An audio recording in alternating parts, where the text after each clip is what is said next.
हाँ देखिए, आज हम क्या पढ़ने वाले हैं? ऊतक। क्या पढ़ने वाले हैं? अरे उसको वहाँ देखो भाई, वो तो चलता रहेगा। वो अपना काम कर रहे हैं, आप लोग अपना काम करते हैं बोर्ड पे, है ना? देखिए क्या पढ़ने वाले हैं?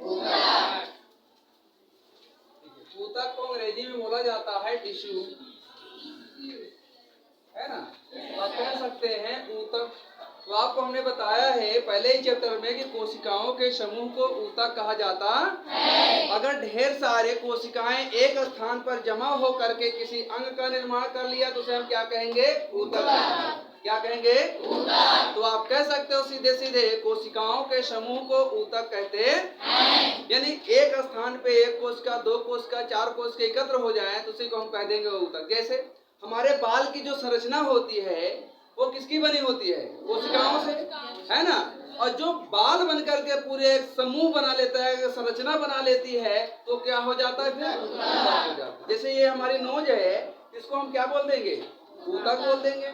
होंठ क्या, लिप्स को क्या बोलेंगे? ऊतक बोलेंगे। तो आप कह सकते हैं कि शरीर का कोई भी अंग यदि एक कोशिकाओं से मिल करके एकत्र हो जाती है तो वहीं पे ऊतक का निर्माण हो जाता है। तो सीधे सीधे आप कह सकते हैं कोशिकाओं के समूह को ऊतक कहते हैं। देखिए, तो यहाँ पे हम पढ़ने वाले हैं पादप ऊतक। कौन से ऊतक? पादप। अगर देखा जाए संसार में ऊतक होंगे कितने प्रकार के? दो। क्योंकि आपको पता है जीव भी दो ही प्रकार के होते हैं, एक जंतु के रूप में तो एक पादप के रूप में। तो यहाँ पे हम सबसे पहले पादप ऊतक के बारे में पढ़ेंगे, पादप के ऊतक के स्ट्रक्चर बारे में पढ़ेंगे, और पादप का ऊतक कौन कौन से कहाँ कहाँ पर कितने प्रकार का पाया जाता है इसके बारे में पढ़ेंगे। देखा जाए तो यहाँ पे हम देखेंगे जो पादप टिश्यू है ये मुख्य रूप से दो प्रकार के होते हैं। सबसे पहले नंबर पे आप कहेंगे विभज्योतक ऊतक। विभज्योतक ऊतक। देखिए, विभ धन ज्योतक। विभ, विभ का मतलब होता है विभाजन करना। विभ का मतलब विभाजन करना। हाँ, यानी ऐसे ऊतक जो बार बार बारंबार विभाजन करे उसी को हम बोल देंगे विभज्योतक ऊतक। तो आप कह सकते हैं परिभाषा के रूप में कि ऐसे ऊतक जो बार बार विभाजन की क्षमता रखते हैं या जो बार बार विभाजन करते हैं उसे विभज्योतक ऊतक कहते हैं। एक शब्द में विभाजन की क्षमता रखने वाले ऊतक को विभज्योतक ऊतक कहते हैं। यह पौधों में तीन प्रकार की होती हैं, पहला, दूसरा और तीसरा। तो यहाँ पे तीन ही प्रकार के ऊतक आपको मिलेंगे। सबसे पहले अगर देखेंगे तो शीर्षस्थ ऊतक, शीर्षस्थ।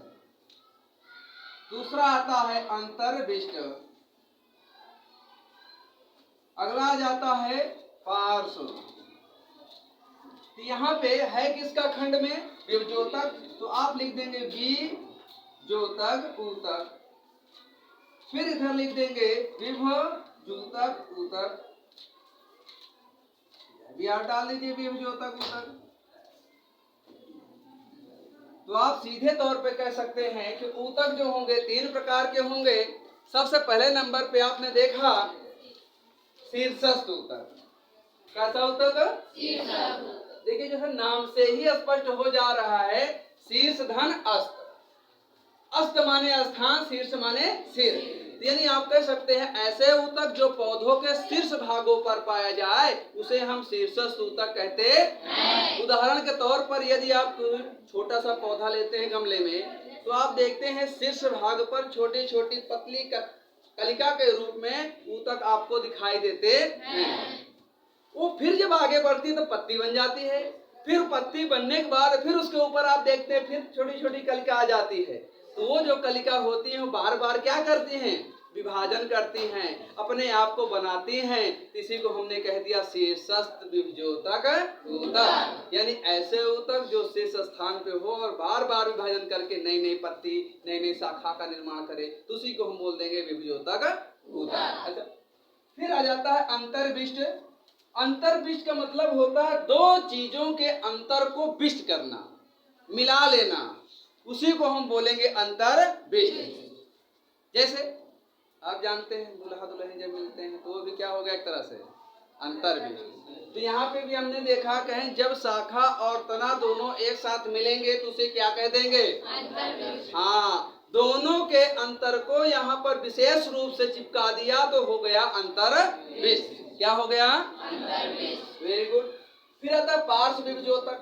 पार्श्व का मतलब होता है सबसे निचला स्थान जो बड़ा हो। आप कहेंगे जो तनों के स्थान होते हैं उनको हमने पार्श्व ऊतक में रखा, क्योंकि वे भी ऊतक बार बार विभाजन करके अपने आप को मोटा करते हुए चले जाते हैं। जैसे जैसे वृक्ष की शाखाएं बढ़ती जाती हैं वैसे वैसे ये तना भी मोटा होता जाता है, ताकि वृक्ष के सभी शाखाओं के बैलेंस को बराबर रख सके। जैसे आप जब घर का कोई फाउंडेशन करते हैं, नींव डालते हैं, तो जय तल्ला बनाना होता है उसी हिसाब से उसकी बीम की चुनाई होती है। यदि बहुतल्ला लेके जाना है तो बीम की चुनाई बढ़िया से करेंगे, मस्त करेंगे, ताकि उस पर कई बिल्डिंग आसानी से बन सके। अच्छा, तो हम इसको डायग्राम के माध्यम से समझेंगे।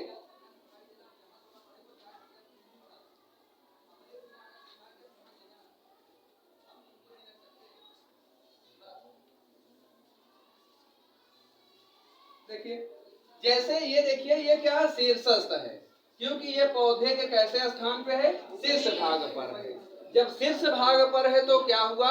शीर्षस्थ ऊतक हुआ। और ये जो आती है आपके बीच में है, तो इसको हमने क्या कर दिया? अंतर्विष्ट कर दिया। क्या कर दिया? अंतर्विष्ट। ये भी अंतर्विष्ट होगा, ये भी होगा, ये भी हो गया। जहां पे ध्यान दीजिए कि पौधे के शाखा टच हैं, अटैच हैं, जुड़े हुए हैं, वही हो गया अंतर्विष्ट। दोनों के अंतर को मिला दिया, इसीलिए हो गया अंतर्विष्ट। जैसे ये कंधा क्या है? हाँ, ये शोल्डर से अलग है कि नहीं है? ये दोनों जो यहाँ से अलग हो गया, तो इसी को क्या कह दिया? अंतर्विष्ट। अब किसी किसी शिशु को देखते हैं, बस ये इतना चिपका रहेगा तो खाना कैसे खाएगा इसे? इसीलिए ये अलग हो गया ना यहाँ से, ताकि अपना ये फंक्शन कर सके, खाना खा सके, कुछ काम हुआ कर सके, कौन मेड़ कर सके, लिखना पढ़ना कर सके। और जब चिपका रहेगा तो कैसे कैसे लिखेंगे? हाँ, खड़े खड़े भी लिखोगे, बैठ तो पाओगे नहीं। अच्छा, वेरी गुड। तो यहाँ पे आपने देख लिया, ये है ना। चलिए इसको मिटाते हैं। तो ऊतक आपके हो गए विभज्योतक वाले 3 प्रकार के। चलिए अब देखते हैं आपके ऊतक के बाद आता है अस्थायी ऊतक। अस्थायी ऊतक यानी आपने कहा अस्थायी ऊतक यानी ऐसा ऊतक जो जीवन भर एक जैसा बना होता है, एक ही स्थान पर होता है, उसे हमने अस्थायी ऊतक कहा। विभज्योतक ऊतक जो होते हैं बार बार विभाजन करके अपने स्थान को परिवर्तित करते रहते हैं, अपने ऊतकों को भी परिवर्तित करते रहते हैं।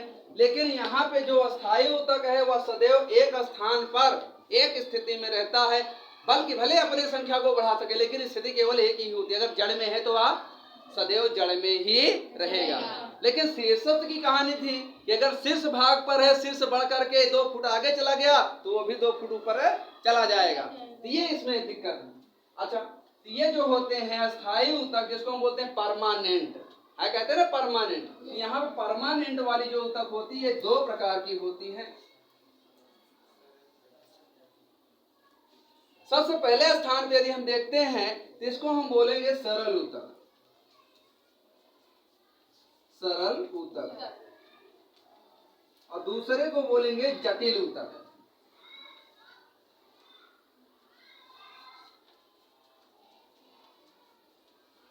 देखिए, सरल ऊतक का मतलब होता है जो एक सीधी रेखा में हो। आपने देखा होगा, जैसे पत्ती में देखते हैं तो पत्तियों की जो संरचना होती है उसके ऊतक एक दूसरे को काटते हुए जाते हैं, ऐसे टेढ़े मेढ़े से होंगे। या फिर पत्ती की संरचना, पेड़ पौधों के पत्ती की संरचना में देखेंगे ऐसे गई रहेंगे, इसके देखो छोटे छोटे ऐसे निकले होते हैं, इसके रेशे निकले होंगे। और ये जो ये रेशे निकले हुए हैं एक दूसरे को काट रहे हैं, जिसको हमने क्या कर दिया? जटिल ऊतक कर दिया, क्योंकि एक दूसरे को पकड़ मजबूत किए हुए हैं ये मजबूती से, इसीलिए हमने इसको क्या कह दिया? जटिलता से, है ना। अब यहाँ पे सरल है, एक ऐसे है, मान लीजिए कोई लकड़ी है तो इसकी रेशा जब सीधे गए होते हैं तो इसको हमने क्या कह दिया? सरल ऊतक। जैसे आपने देखा चरी की जो पत्तियां होती है उसमें भी रेखाएं एकदम सीधी गई होती हैं, उसको हमने सरल ऊतक कह दिया। सपेता की जो लकड़ी होती है उसकी भी रेशे बिल्कुल सीधा गए होते हैं, इसीलिए जब कुल्हाड़ा मारते हैं धड़ाम दे आगे की ओर फट जाता है। लेकिन जो जटिल वाले हैं, जैसे मान लीजिए नीम की लकड़ी बहुत जटिल होती है, उस पर मारोगे तो आगे की ओर नहीं बढ़ेगा, वहीं पे पड़ेगा, वहीं पे रह जाएगा। गूलर का मारोगे नहीं बनेगा, उसका चैला ही नहीं निकलेगा, क्योंकि उसकी सीधी रेखा होती ही नहीं है, बहुत जटिल होती है। अच्छा, तो सरल ऊतक जो होते हैं वो कोशिकाओं के रूप में होते हैं, इसकी कोशिकाएं बिल्कुल सीधी होती हैं। ये भी 3 प्रकार की होती हैं। नंबर 1 मृदु ऊतक। देखा, जैसे नाम से ही पता चल रहा है मृदु। मृदु का मतलब होता है मुलायम ना, बहुत कोमल। यानी आप कह सकते हैं ऐसे ऊतक जो मृदु होते हैं, कोमल होते हैं, उसे हम मृदु ऊतक कहते हैं। जैसे फलों के ऊतक आप देखते हो कितना मुलायम होते हैं। सेब आप मुंह में डालो, ऐसे कपर कपर खा लो, कितना मुलायम होते हैं। तो वो सब कैसे हो गए? मृदु ऊतक रूप में हो गए। किसमें? मृदु ऊतक रूप में। फिर दूसरा आता है आपका स्थूल कोणोतक। स्थूल कोणोतक, स्थूल कोणोतक। देखिए, स्थूल कोणोतक, स्थूल माने होता जटिल, जो एक जगह पे एकत्र रहे। आपने देखा होगा खास करके पाइनएप्पल में, है ना, जिसको बोलते हैं अनानास, है ना, और जैक फ्रूट में जिसको बोलते हैं कटहल। आप देखते हैं कटहल अगर कोई फ्रूट है तो उस पर आप देखते हैं कैसे ऐसे निकले होते हैं दाने टाइप में, है ना। अब उसी को हम बोल दिए कोण, क्योंकि वह कोण के भांति होते हैं, ऐसे शंकु के आकार के होते हैं, इसीलिए हमने इसको बोल दिया कोणोतक। क्या बोल दिया? तो कोणोतक का मतलब ही होता है कोण के रूप में ऊतक एकत्र रहे। अनानास में भी देखेंगे तो ऐसे ही होगा। मान लीजिए उसके छिलके से किसी की पीठ में खुजली कर दिया जाए तो क्या होगा? चमड़ी तो उसकी निकल जाएगी, क्योंकि बहुत वो कोण की भांति है और बहुत ही मजबूत है। अच्छा, अगला जाता है दृढ़ोतक। दृढ़ोतक का मतलब होता है दृढ़ता प्रदान करने वाले ऊतक। जैसे नाम से ही पता चला दृढ़ोतक, दृढ़ता प्रदान करने वाले ऊतक। जैसे आप सनई, महुआ, पटसन में देखे हैं, उसके ऊपरी सतह पर रेशे निकलते हैं, देखे रेशे। या फिर किसी भी पौधे में यदि देखते हैं उसमें छिलका नहीं, जैसे ये भी डंडी है, ये आपकी डंडी है किसकी? गुड़हल की है। अब देखते हैं गुड़हल के ऊपरी परत है, ये हमने निकाला, एक सीधी रेखा में है ना, निकल गया पूरा। अगर जटिलता में होता तो सीधे से निकलता ना, ये सीधे से निकल गया क्योंकि इसकी रेखा एक सीधी थी। जितनी मोटा ऊपर है उतना मोटा बल्कि नीचे भी है, इसीलिए इसको हमने बोला क्या? सरल अस्थाई है। सरल ऊतक से लेकर के है क्या? दृढ़ोतक है, क्योंकि इसे ने दृढ़ता दिया। इसके हम सारे ऊतक को चारों तरफ से छीन लेंगे तो इसको आसानी से जब करेंगे पट से टूट जाएगा, लेकिन जब तक ये ऊतक चारों तरफ से ढका रहेगा तब तक इसको मजबूती देती रहेगी। ये जो ऊतक होंगे इसको मजबूती प्रदान करने के लिए होते हैं। किसको? पेड़ पौधे के तनों के, पेड़ पौधों के शाखाओं के। चलिए, अब ये आता है जटिल। जटिल का मतलब ही होता है कठिन ऊतक, जो एक दूसरे में जाल के समान संरचना के रूप में होंगे, उसे हमने बोल दिया जटिल अस्थाई ऊतक। अच्छा, ये जो जटिल अस्थाई ऊतक होते हैं 2 प्रकार के होते हैं पौधों में। पहला हो जाता है जाइलम, जाइलम, और दूसरा हो जाता है फ्लोएम।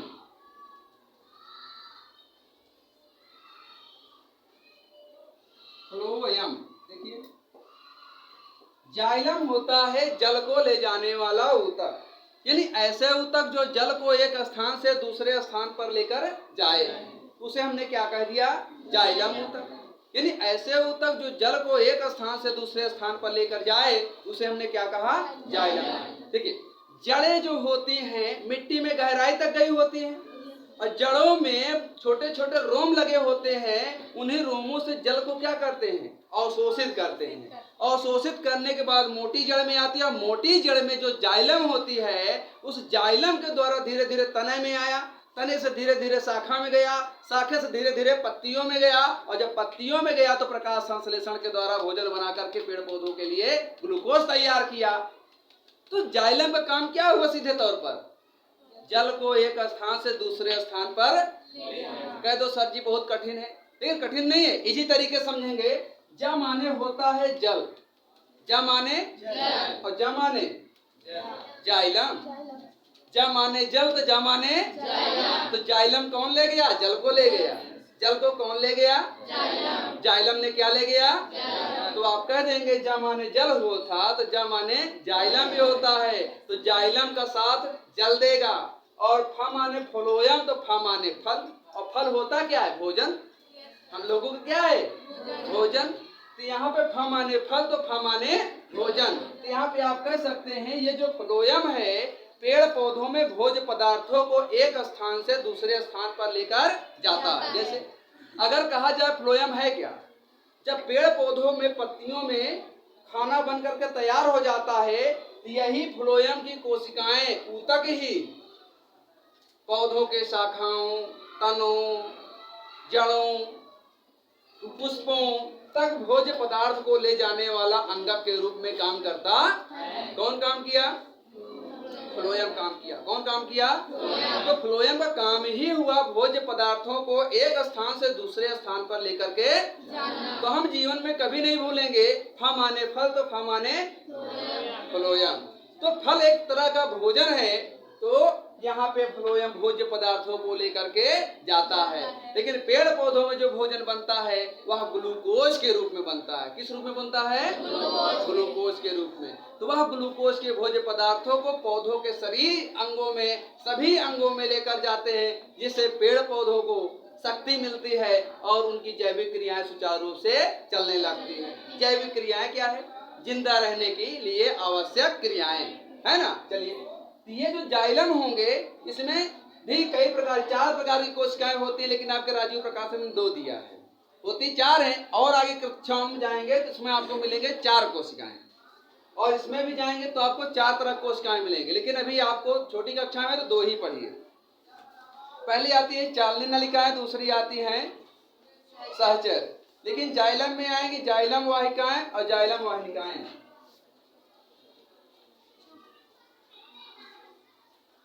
वाहिनिकाएं अगली आती हैं। वाहिनिकाएं, वाहिकाएं,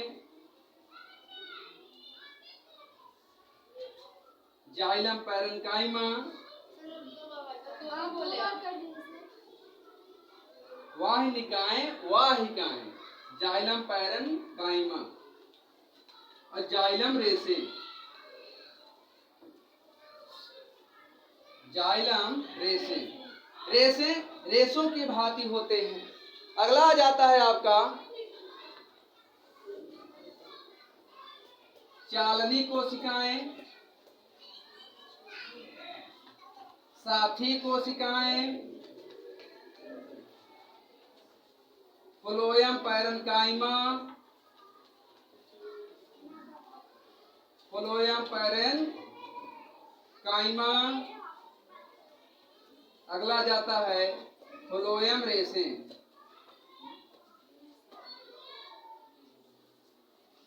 तो ये चारों मिल करके जाइलम का काम किया और ये चारों मिल करके फ्लोयम का काम किया। तो फ्लोयम भोज्य पदार्थ को ले गया और जाइलम जल को लेकर के गया। तो चलिए, तो ये हो जाते हैं पादप ऊतक। तो पादप ऊतक ये स्ट्रक्चर हो गए और इन्हीं से सारे कार्य पेड़ पौधों में चलते हैं, शुरू से लेकर के आखिरी तक। ठीक, नोट कर लो।